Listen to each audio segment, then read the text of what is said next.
¿Qué hacen los abogados? Un abogado es el que nosotros lo que hacemos es llenar espacios en datos que ya están previamente dados. Hay contratos comerciales, hay contratos para negocios, contratos para tierra, pero fundamentalmente todos los contratos se catalogan, vamos a decir, en 4 tipos de contratos básicamente. Son intermediación, que es un contrato representando al vendedor de una propiedad, si es comercial, tipo de contrato, si es residencial, otro tipo de contrato, pero es un contrato de intermediación donde estamos representando al vendedor y si demos la propiedad, él nos va a pagar una comisión. Después tenemos el contrato de cortaje de compradores, en inglés se llama el buyer agreement. Es un contrato donde rentamos al comprador.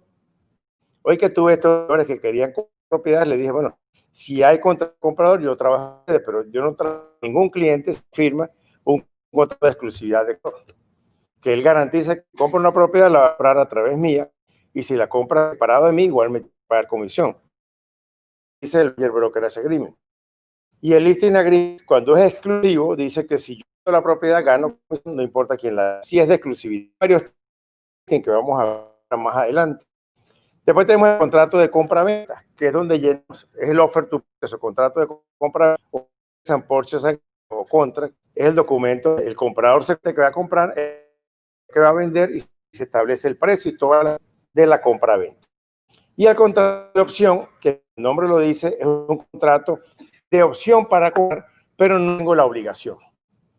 En Venezuela parece que los contratos de opción son obligantes al que es comprando, pero aquí en Estados Unidos no. Un contrato de opción es que el vendedor, si yo quiero comprar, vender, yo al tener no estoy obligado, solamente tengo la opción de hacerlo. Si yo firmo un contrato a 3 años, tengo 3 años para adquirir la propiedad, pero si no la quiero comprar, no pasa nada. Bueno, sí pasa, pierdo el dinero que ha dado por la opción, pero fuera de eso no me pueden obligar a comprar. Entonces los agentes inmobiliarios lo que hacemos es comprar llenando o preparar esos 4 tipos de contrato. Ahora, indicado, llenarlo mal. Llenarlo mal es, por ejemplo, no llenar todos los espacios en blanco. Un contrato que tenga un espacio en blanco sin llenar, un abogado puede invalidarlo. Porque puede decir, mira, pero ahí no se sabe qué es lo que iban a poner. Entonces, al invalidar, la persona que está haciendo su derecho, llamando un dinero, pierde.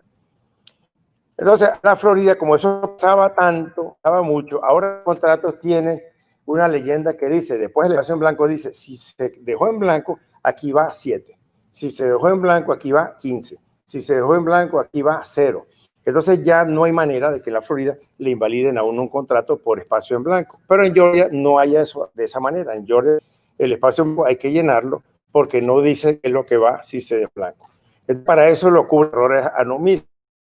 Eso es un error o una omisión, que uno por omisión o por un error no un espacio en blanco. En todo caso, cuando uno va a llenar un contrato, se lo dice a alguien que sepa para estar seguro que llenó todo y que llenó todo bien.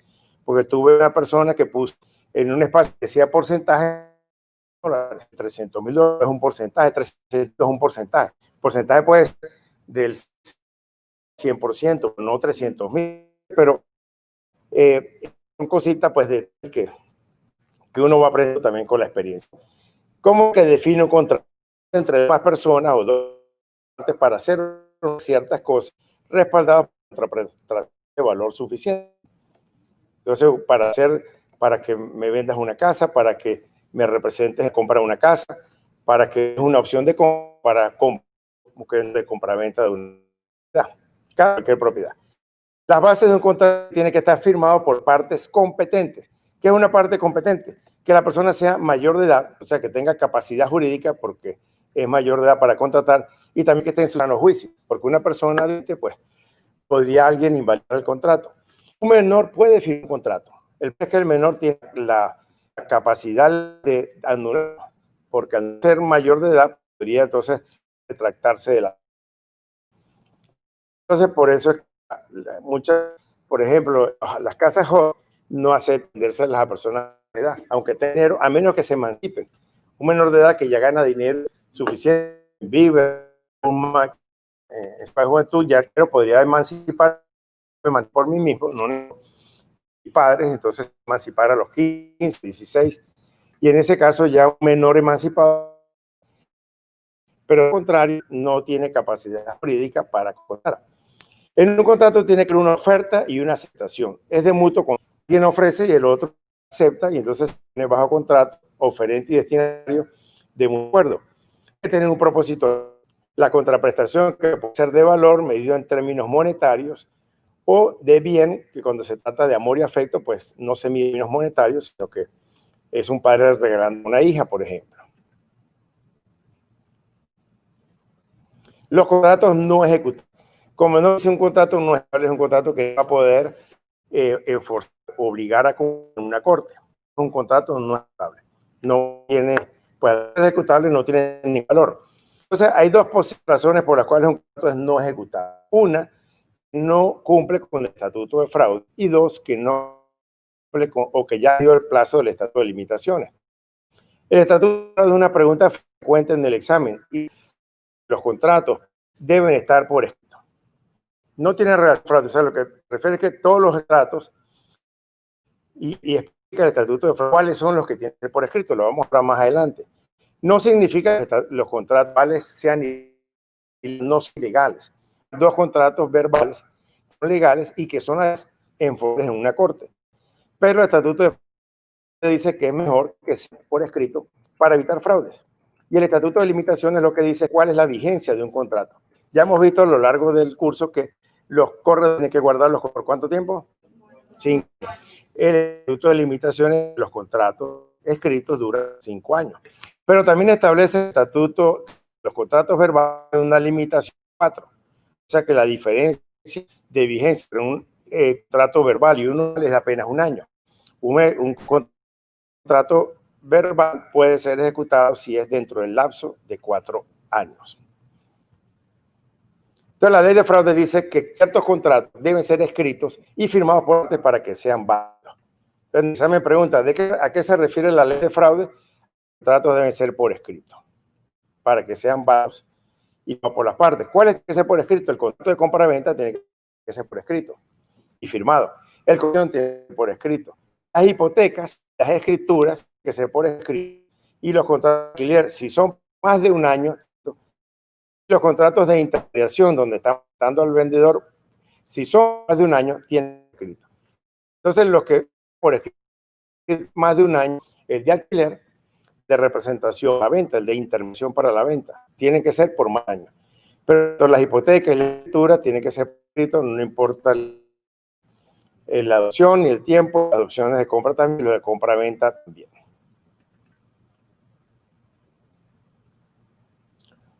La ley de fraude entonces dice, no es que los acuerdos verbales sean lícitos, no son lícitos. Lo que debería suceder es que sean ejecutables, por palabra contra la mía. Si vamos a una cosa, yo dije, tú dices la palabra del uno contra la del otro. Sin embargo, es posible que un contrato inmobiliario verbal sea válido, y eso se puede dar en dos circunstancias. Una, cuando pago el precio de la casa, tomo posesión de ello, ahí se hace un contrato verbal. Digo, mira, te voy a dar $50,000, Olga, para comprar tu casa, y le doy los 50,000 y Olga me da las llaves de su casa y yo me mudo. Hicimos un contrato verbal, me atiendo y di un anticipo. Entonces podríamos ir a la corte por eso. O si yo lo giro y empiezo al techo, empiezo a la casa, entonces ya estoy tomando como si fuese establecido un contrato verbal, y en ese caso ese contrato verbal sí es válido y pues habría que pelearle una corte. Y el segundo contrato inmobiliario verbal que puede ser válido es cuando las partes hicieron lo que acordaron que iban a hacer. Si yo le digo, por ejemplo, a Ángela, te cambio mi carro por tu casa, y los dos estamos de acuerdo, yo le firmo el carro, ella me firma el título de primera entrega, y enviamos llaves, contrato verbal, ¿verdad? Ahí no hubo una por escrito, y si cambio de título, y ese contrato verbal que también estable por vigencia es 4 años. Si a ella sale mal el carro o a mí en la casa, porque con problema yo le vendí el carro, pero es uno de los, es el segundo de contrato verbal que es válido, que puede ser llevado a una. Esas dos situaciones. Entonces dice que los contratos escritos duran 5 años y los contratos verbales, también llaman contrato de palabra, la vigencia es de 4 años. Después de los 4 años ya no se debe mandar, después de los 4 años tampoco. Esa es la relación de contrato verbal o parol. Contrato nulo y inviolable. Un contrato nulo es que no sirve para nada. No le fecha, no lo confirma. Si no tiene fecha, ¿qué sirve? Si no tiene fecha, no cumple los elementos que tiene que tener para que sea, por lo tanto, no tiene ningún efecto legal. Y anulable es que sí efecto legal, pero podría ser anulado. Por ejemplo, un contrato que firma un menor de edad es un contrato válido, pero él puede anularlo. Un contrato que firma una persona capacitada mentalmente, llegar a algún representante y decir, esa persona firmó en su sano juicio y lo puede anular. Dicen que Moreno Cantinflas, cuando estaba muriendo, en sus últimos años, le todos sus derechos de película a su hermano, pero el hijo demandó porque dijo que el le había hecho firmar a su cuando no estaba pues en su sitio. Entonces, por eso es un contrato anulable, es un contrato que por las formas en que se hizo puede ser anulado, porque la persona no era ni capacitada mentalmente o no era mayor de edad. Los elementos válidos de un contrato de bienes raíces tiene que haber partes competentes. La parte competente ya expliqué cuál es, que tiene que ser mayor y en su sano juicio. Debe haber un acta y una aceptación. Yo mando, el otro tiene que aceptar el contrato para que entremos en un contrato válido. Hay que tener un propósito legal firmado y público para que cumpla el estatuto de fraude y tener una contraprestación de valor. Esta contraprestación de valor se refiere al valor del documento como tal, no al precio de venta. También el contrato estipula el precio de venta de la propiedad. Categorías de un contrato: ser contratos formales, contratos informales. Dice un contrato formal es un contrato prescrito. Históricamente tenía un sello. Incluso ahora hasta le ponen la huella digital. Antes que, cuando llegué a este punto, veía, me llamaba mucho la atención, los contratos se firmaba la última página y las anteriores tenían firma. Y me parecía eso muy raro, porque venía de Venezuela donde se tenían que firmar todas las páginas, inicializar al menos. Pero resulta que ahora ya los contratos en la Florida tienen inicial y aquí en Georgia también. Pero todavía hay estados donde los contratos le ponen página. Entonces los contratos formales pues son escritos que tienen firma o sello o ahora en Venezuela le obligan a poner la huella digital porque mucha gente dice, no, esa no es mi firma. Pero bueno, como hay duda, de todas maneras hay la gente que es analista en eso y te puede decir, no, sí es. Pero por si acaso nosotros obligando a poner el sello de la huella digital porque no puede retractarse. Y los contratos normales son aquellos orales o de palabra. Un contrato bilateral también es un contrato que obliga a las partes. Es otra categoría de contrato bilateral versus un contrato unilateral. El bilateral, bilos, uno. Ese bilateral es un contrato que obliga a dos partes en el contrato y unilateral a una sola. ¿Cuál es un ejemplo de contrato bilateral? Contrato de compra. Obliga al comprador a comprar, al vendedor a vender. Un ejemplo de un contrato bilateral sería la opción de compra. Porque en el contrato de opción de compra solamente está dado el vendedor a vender, pero no el comprador a comprar. Entonces es un ejemplo de contrato bilateral versus unilateral. Otras categorías: expreso versus implícito. Expreso es un contrato que bien detallado en todas sus partes, tiene todas las condiciones, se han comunicado y un consenso. Usualmente un contrato expreso pues tiene varias páginas, mientras que un contrato implícito es como el contrato que yo hice con que le entregué el carro, me dio la casa, quedó implícito, queríamos hacer, no quedó nada por esto, pero este se hizo, quedó razonablemente implícito el propósito que teníamos, que era cambiar carro. Entonces, eso es ejemplo de un contrato implícito. No se ha expresado por escrito, pero se razonablemente entender que era lo que se quería. Mientras que el expresí tiene un escrito y un consenso entre las partes en las condiciones del contrato. Y un contrato ejecutorio ejecutado. Ejecutorio es que debía de ser ejecutado. O sea, es un contrato que en este momento se encuentra en proceso. Si yo tengo un contrato para el 30 de septiembre, el momento es ejecutorio y el 30 de septiembre se convierte en ejecutado. Entonces ya el contrato que ya se ejecutó. Negociando el contrato. Cuando vamos a negociar el contrato empezamos a mandar la oferta. El que manda la oferta se llama el oferente y el destinatario de la oferta varía. El oferor es el que la envía, el que la... Ahora, ¿qué reciben? Si cambia cualquier término de la oferta, cambia la fecha de cierre, cambia el monto, cambia el abogado de cierre, cualquier que cambie la oferta original, crea una oferta nueva que se llama contraoferta. Y elimina la oferta original creando una nueva oferta. Entonces, en el negocio que nosotros hacemos, la oferta viene. Entonces, uno empieza mandando una oferta bajita. Bueno, regularmente el mercado normal, porque ahorita hay que hacer lo contrario. En este momento, si uno quiere ganarse una casa, tiene que ofrecer por arriba de lo que están pidiendo. Realmente, en esto, hacemos una casa que 340, 300,000 y aún así ofrecemos 1,000 por arriba. Porque los precios están locos. La verdad, el mercado está loco. La gente, no sé por qué. Pocos están, por lo que están vendiendo muy caro.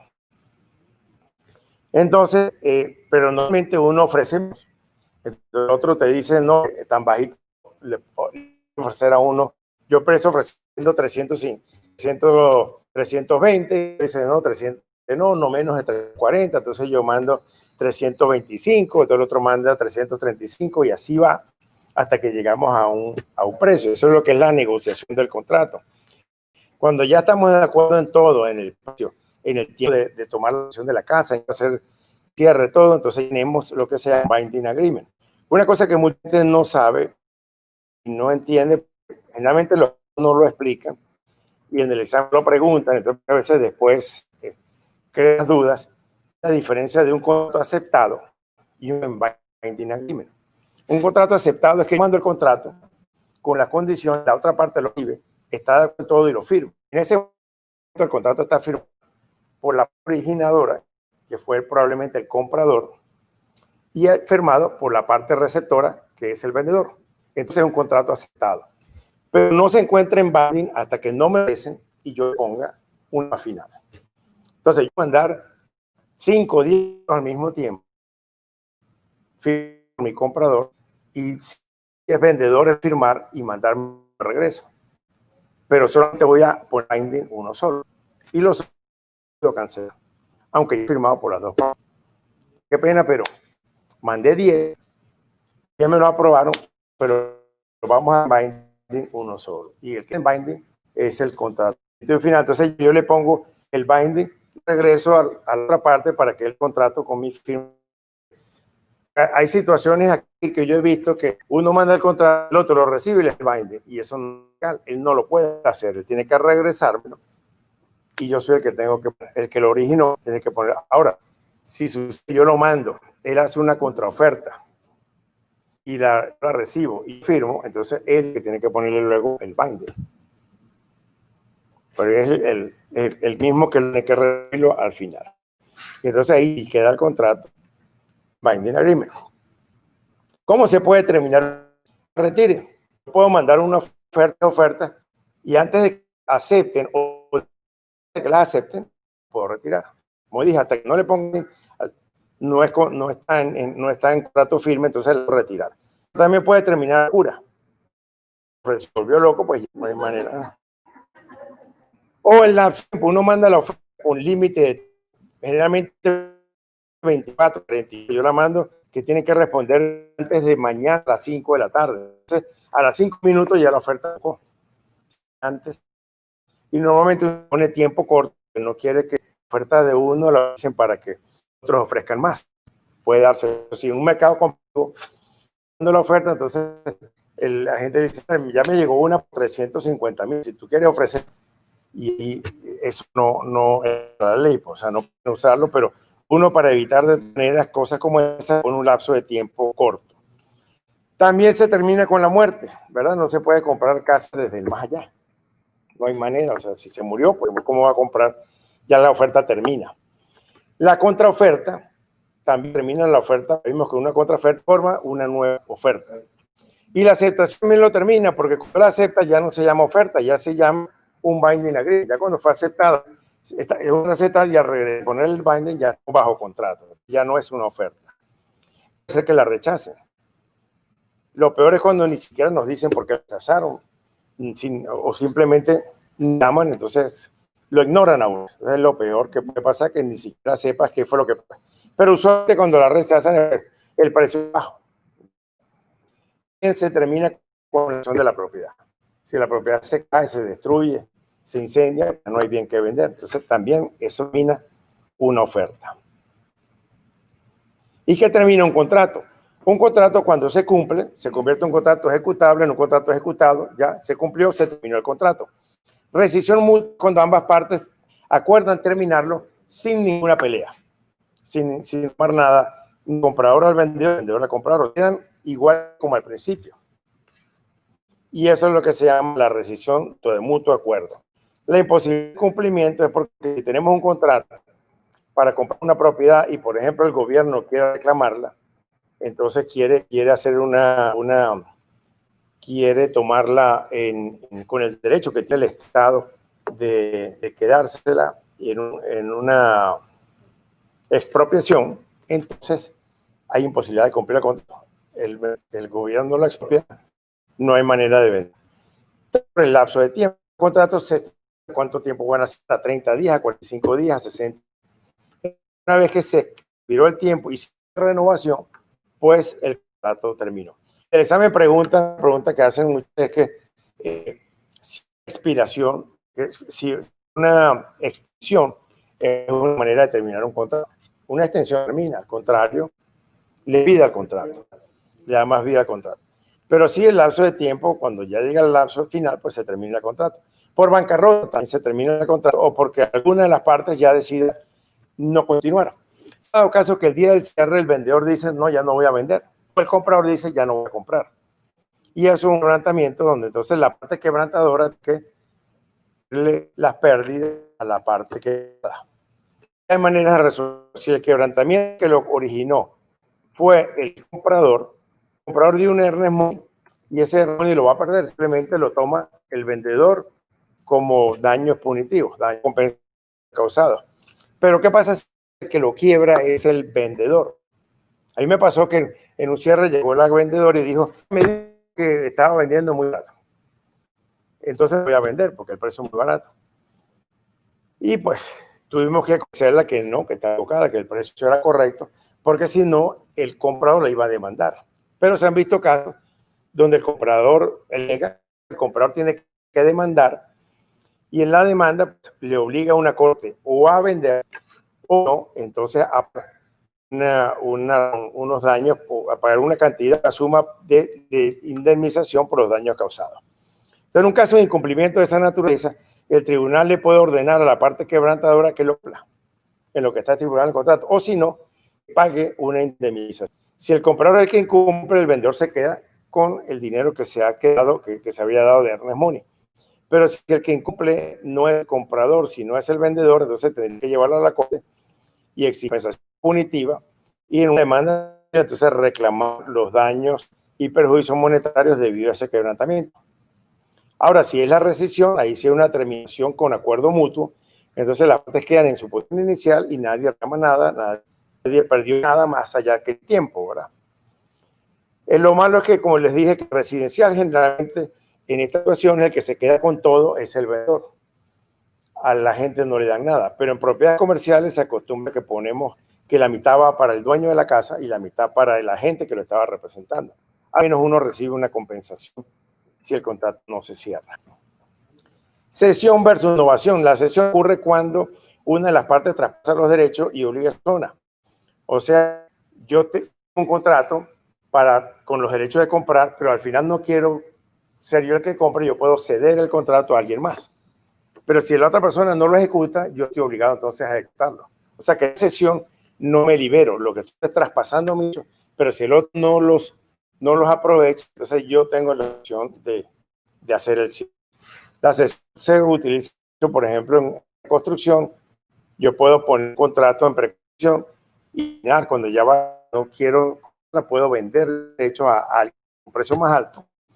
Y entonces lo que hago es una cesión del contrato. Pero la novación, como la palabra lo dice, nova, nuevo, es que se termina el contrato anterior y se crea uno nuevo, pero tiene que haber consentimiento de todas las partes, de las partes antiguas salientes y de las partes nuevas entrantes. Entonces, la diferencia entre novación y cesión es que en la cesión, la parte que se dio, mientras que en la novación, la parte que se dio ya no tiene ninguna obligación, se crean nuevos derechos con la nueva parte que que firma, que adquiere esas obligaciones. Los contratos de intermediación. Los contratos de intermediación pueden ser por escrito, verbales o implícitos. Ya vimos que en la ley la ley de fraudes dice que si es de intermediación, si es por más de un año, tiene que ser por escrito, si es por más de un año. Ahora, la intermediación en inglés se llama list track, y es donde el vendedor nos garantiza pagar una acción si nosotros vendemos su propiedad. ¿Ok? Tiene que tener un vencimiento definida. En la Florida puedo poner la renovación automática. Si me lo dieron meses, no puedo renovar. Un año, eso es, no puedo renovarlo. En casa, realmente le dan a una opción 3 meses o 6 meses. En comercial le pueden dar a uno un año más. Pero eso depende de cómo se negocie. No hay ley del tiempo. El tiempo lo determinan las partes. Se identifica el inmueble que se va a vender, se ponen las condiciones se pone que va el broker o la comisión que va a pagar el vendedor, y está firmado por el propietario. Si es marido y mujer, deberían firmar los dos. Y se le tiene que dar una copia al vendedor en 24 horas. Si no, entonces el contrato podría quedar invalidado. Entonces, por eso es importante. Yo lo hago en el mismo momento, pues, ¿para qué esperar 24 horas? Y además lo mando por email que quede constancia de que lo recibió. Quede constancia electrónica de que se mandó. Pero realmente cuando lo firmo con él, le entrego en el mismo momento una copia del contrato, o me quedo con una copia firmada de que él lo recibió, de que él lo aceptó. Una más recibido. El poder para obligar al vendedor al comprador. Cuando uno le dan un poder para vender, pues uno puede vender el nombre de esa persona, pero el listing no es un poder. Por tanto, el vendedor no tiene edad para firmar un nombre del comprador.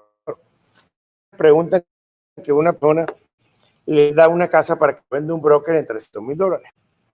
Pero la da, se va de vacaciones, se va a Lima, se sube a la montaña allá, el Everest, y mientras está por allá, llega una oferta de $300,000. Entonces, que si el broker puede firmar por ella, en ausencia de ella, porque el contrato viene por listado, por el precio que estaba vendiendo. Y no, él no tiene un poder para eso. El contrato de exclusividad lo que le da es para conseguir ese comprador, tiene que esperar que ella regrese de ahí, que tenga interno, para que firme el contrato la dueña. Sí es posible que al mismo tiempo que le den a un listing, también le den un... Pero ahí habría un conflicto de interés, pues, porque si uno mismo está listándolo y uno mismo puede firmar la compra, puede haber problemas. Me han ofrecido poder para hacer eso, pero prefiero ordenar y que venga la persona a comprar a vender aquí. Venderlo a comprar aquí. El poder le daría el derecho legal a la persona firme en nombre de otra. Entonces, sí, pero que venga la persona y porque después pueden ser para problemas, porque uno firma en nombre de ella. Condiciones creadas por el contrato de intermediación. Para que el broker cobre, ¿qué necesita? Dos cosas. Una, conseguir un comprador, y otra, que se efectúe la venta. Si las dos cosas y tenía un contrato de listado, pues entonces se gana comisión. Para ganar tiene que hacer esas dos cosas, pues. Ahora, hay varios tipos de contratos de intermediación. El contrato no exclusivo, en inglés se llama open listing. Un open listing cuando el vendedor nos dice, te voy a dar el derecho de vender, pero cualquiera puede vender. O sea, si tú la vendes, ganas comisión. Pero si la vendo yo, no pago, y si de otro, se la pago a otro. Ese es un open listing. Este listing no es frecuente en residencial. Y un open listing no puede poner uno en el MLS. Para ponerlo en el MLS tiene que un acto de derecho exclusivo de venta, donde un broker tiene exclusividad de venderlo. Entonces, pero el open listing se ve muy frecuentemente en propiedades comerciales. En propiedades comerciales le dice a uno, mira, el hotel, si hay alguien que me dé 20 millones, yo lo, pero no lo voy a dar en exclusivo. Prefiero vender las propiedades que llaman off-market. Off-market es que está en el mercado. Entonces, solamente unos pocos saben que está a la venta. No todo el mundo lo sabe. Entonces, ese sería un open listing. Y pues, uno puede luego convertir un open listing en un contrato exclusivo de venta también, pero lo importante entender es que es un contrato unilateral, porque es un contrato que solamente obliga a que si uno consigue el comprador, le comisión, pero si no, no recibes nada. Por eso es un contrato unilateral. La comisión la recibe el corredor que vende el inmueble, y si lo vende, cobre, y si no, no. Después tenemos la intermediación exclusiva de la agencia. Aquí sí le dan la exclusividad, pero a una sola compañía, a una sola firma de corretaje. Esta compañía lo vendió, pero el dueño también tiene el derecho de venderlo por su cuenta. Aquí ya no pueden haber más de una agencia, o sea, hay una sola firma que esté involucrada para vender. El dueño consigue el comprador, entonces no le pagaría nada a la agencia. Y el que es más conveniente es el contrato de derecho. Aquí sí la exclusividad completa para el al dueño se la quiera vender tu mamá o un hermano que sea, tiene, porque exacto, y incluso si firmó dos acuerdos, si hay dos acuerdos exclusivos, pues entonces el dueño va a tener que pagar a dos brokers, a los dos que firmó. Por ejemplo, que una situación que presentan a veces en el examen, si un vendedor firmó un acuerdo de derecho exclusivo de venta con la compañía ABC Realty. ABC Realty tiene el derecho exclusivo de venta, pero luego vino XYZ, que no tenía sino un open listing y la vendió, o no tenía ningún contrato y la vendió. Entonces, ¿quién cobra la comisión? El que la vendió, los cobran la comisión de venta y el que la vende también. En algunos casos, un vendedor tendría que pagar doble comisión. Los tipos de intermediaciones que, siguiendo con los tipos, es el acuerdo neto de venta. En el acuerdo neto de venta, el vendedor le dice, yo quiero para mí $200,000, lo que tú eres para arriba. Eso es legal en la Florida, siempre y cuando uno le informe al vendedor cuánto fue lo que uno se ganó. Pero en Georgia sí no es permitido, porque un acuerdo que se permitiría mucho, usted le diga al cliente, mira, vale 200,000, y en realidad vale 300,000. Entonces él se la da a usted neto por 200,000, 300 y se ganó los 100,000. Entonces no es, si uno le informa que uno se ganó los 300,000 es legal, pero no que uno lo haga en secreto. Y eso es lo que es el acuerdo neto. Y los listados múltiples de servicios entre corredores, donde todos los corredores ponemos todas las casas que tenemos a la venta y hay un convenio para cooperar y compartir la comisión, que usualmente es a mitad y mitad. Usualmente mitad para el vendedor y mitad para el comprador. La remuneración del vendedor. Para que el corredor cobre, tiene que tener la licencia actual y activa, tiene que haber estado contratado por un acuerdo de intermediación y tiene que ser la causa originadora. O sea, él tiene que ser el que consiguió, pues el cliente hizo la publicidad y consiguió el cliente que quería comprar. Bajo esos acuerdos, entonces el corredor puede cobrar su comisión. Y eso es todo acerca de contratos de listing. Ahora vamos a ver los contratos de representación de compradores. El Buyer Brokerage Agreement es un contrato donde el comprador firma que compre con quien compre, nos va a pagar una comisión. Entonces ahí se establecen las partes, las condiciones del acuerdo, cuáles son las características de la propiedad. Normalmente cuando un comprador sabe que él es el que va a pagar la comisión toda, pues está de acuerdo en negociar uno, viene una comisión más baja que la que uno pueda recibir del vendedor. Obligaciones del corredor, las obligaciones del comprador, remuneración que va a recibir, si va a ser tarifa fija o una comisión, y relación de corretaje autorizado, si es el agente único, si es el corredor de transacciones o si es la relación de no corretaje. Entonces, ese es el acuerdo de representación del comprador. Contratos de opción son unilaterales, porque un contrato unilateral es el que entonces obliga al vendedor a vender, pero el propietario tiene obligaciones, pero el beneficiario, el comprador, no tiene obligaciones, tiene el derecho de comprar. El derecho, pero no obligación. Es una condición de valor, si es no, si el que tiene la va a asignar o no requisitos del título de licencia y la contestación valiosa esencial de esa opción de compra. El contrato de compra-venta es un contrato bilateral. Obliga a vender y a comprar. Debe estar firmado y escrito para que cumpla con el estatuto de fraudes. ¿Okay? ¿Qué información requiere el contrato de compra-venta? Pues el nombre del vendedor y comprador, obviamente.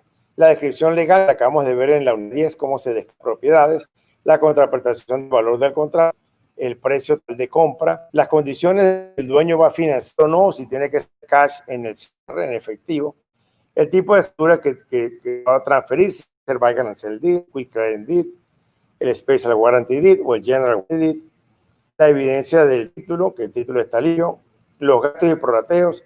Los gastos, pues, ¿quién va a pagar los gastos? ¿Quién va a pagar los gastos de cierre? ¿Quién va a pagar el título, el seguro del título? Y los prorrateos se refiere a qué método de prorrateo se va a utilizar y cómo se va a prorratear todos los gastos entre comprador y vendedor. La propiedad personal que se va a quedar, ¿verdad? ¿Se acuerdan que vimos los turbos? Propiedad personal, si se queda el refrigerador, que es lo que se que no.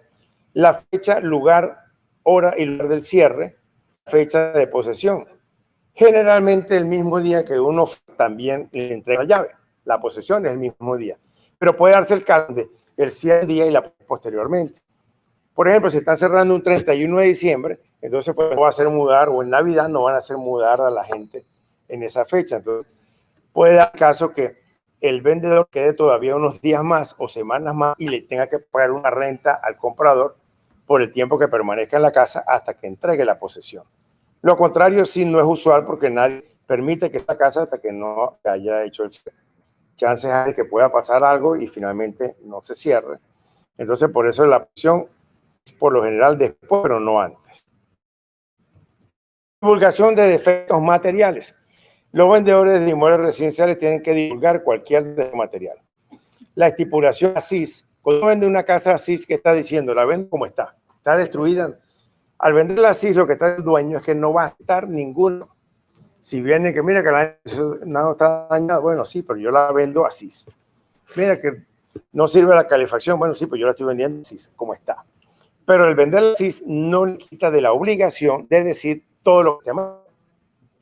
Entonces, si él oculta información y la vende así, puede ser demandado. Y eso fue lo que pasó en el caso entre Johnson versus David, que en una decisión del Tribunal Supremo de la Florida, lo encontraron culpable porque pasó una situación como esta. Él dijo que la casa no tenía ningún daño. Y resulta que se confió, la compró, y luego de comprarla apareció un daño estructural. Entonces, bueno, pensó que a lo mejor nadie se había dado cuenta de eso, pero cuando una compañía para que revise y con la remediación de la situación, la compañía dijo, pero esto ya hemos cotizado al dueño anterior. Ya el dueño anterior sabía que estaba el daño ahí. Pero por supuesto, lo demandaron y perdió la demanda porque al venderlas no le que él sabiendo que tenía un daño no lo haya. Esa estipulación, ¿cómo está? No lo libra. De hecho, hay una forma que antes era la de 50, ahora la de 301.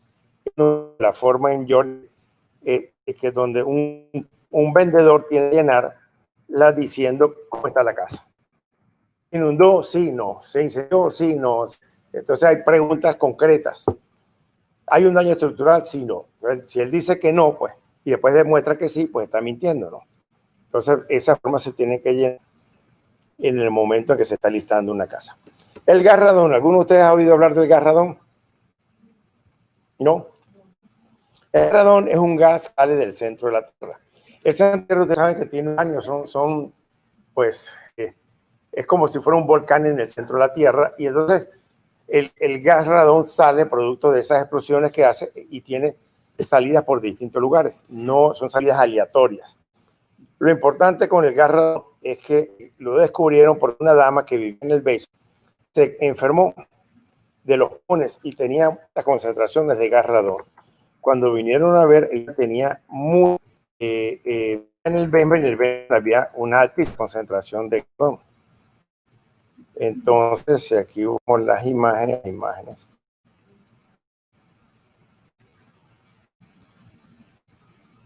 Aquí está un mapa, por ejemplo, del gas radón en Georgia. Entonces, como ven aquí, dice que la zona de más alto potencial de gas radón es en el condado de Cobb, Fulton, DeKalb y Gwinnett, donde aparece porque tiene más de 4 partes por millón de gas radón. En el naranja moderado es que tiene y el amarillo es bajo potencial. Pero incluso moderado es delicado, pero ya 4 es considerado que es altamente peligroso. Ahora, pese a que hay mucho gas radón, ¿verdad? Ese gas con radón. Un tipo venden, sí, un detector que le permite Si es una cápsula que se pone abierta, se absorbe gas, luego se cierra, se manda a un laboratorio y te dice cuál es la concentración de gas radón. Pero la ley no diga más que revelar. De hecho, en el contrato sale del gas radón, pero la gente no lee. Una de las dice, habla del gas radón, pero el que lo sabe, si quiere, puede pedir una evaluación del gas radón, pero la ley no obliga a que se hagan pruebas. Si el comprador quiere hacerlas, tiene todo el derecho. Un test que se puede tardar 10 días, por lo menos. Lo que uno no puede hacer, la gente real estate, es decir, no te preocupes que vino en 0.7, no llega al 4, entonces uno no puede emitir opinión sobre él porque 3.7 es casi 4. Entonces no puedes decir, ya no pasa nada, no haga. Y el comprador puede entonces tratarse si hay gas radón o de extra remediación. De todas maneras, como es el problema del gas es que este gas ni huele, ni se. Entonces, la única manera de detectarlo es haciendo un test. Si tiene gas radón, pues se puede remediar sacándolo, o sea, simplemente ventilando el basement. El problema es que puede ventilarlo, puede ser que vuelva a aparecer. Pero también puede ser que alguien compre una, piense que no tiene gas radón porque es un test y al día siguiente de comprarla aparezca el gas radón. Porque es que no tiene por dónde salir. O sea, es aleatorio. Pero lo que manda la ley es lo que aparece en el contrato. En el contrato aparece que si ellos quieren hacer el test, la mayoría no lo hace. Y si lo hace, pues entonces, y él quiere y el dueño no quiere hacer la remediación, pues él puede retractarse de comprarla o él mismo hacer la remediación. Es la situación con el radón. Pero lo delicado es cuando uno vive en el basement y cuando el basement no tiene ventilación. Por eso se concentra el clima. Porque esa ya más ventilada, pues no es tan peligroso.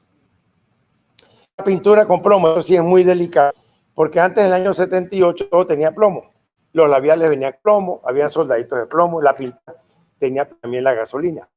Entonces, el plomo se comprobó que es cancerígeno. Si se raspa y se aspira, produce cáncer. Entonces, a partir del 78 se ha prohibido usar de plomo en todas las casas.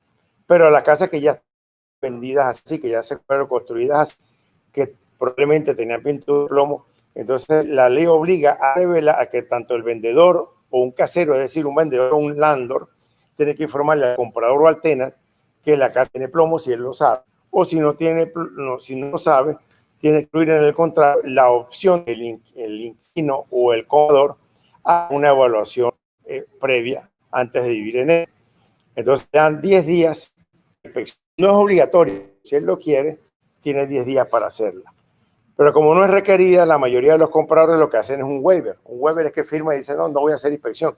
¿Por qué? Bueno, ya saben que probablemente sí tiene plomo del año 78, 2020, pues ya han pasado más de 30 años, ¿no? Entonces es probable que la casa hayan pintado y repintado muchas veces y que ya el plomo esté cubierto por muchas capas de pintura.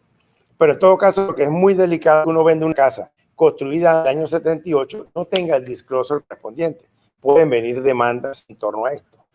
Entonces, la compra real estate, para dar esa situación, obligan a los agentes que así la casa sea 2020, le metan el disclosure de plomo. Prefieren omitir por exagerar que tener situación de que por error se vaya a una casa sin que tenga disclosure. Entonces lo hacen obligatorio. Otro disclosure obligatorio es el folleto de eficiencia energética. En la fecha, si uno compra una casa, ya no están haciendo casas con pares y ponen calentar agua que ahorra energía. O también lo ahorran agua. Uno tiene una casa con eficiencia energética, puede conseguir beneficios fiscales, beneficios de taxes, y esto le informa al comprador acerca de esos beneficios que puede tener. La divulgación sobre la de propietarios, el HOA, el Home Owner Association. Las asociaciones tienen mucho poder en la vida, mucho poder.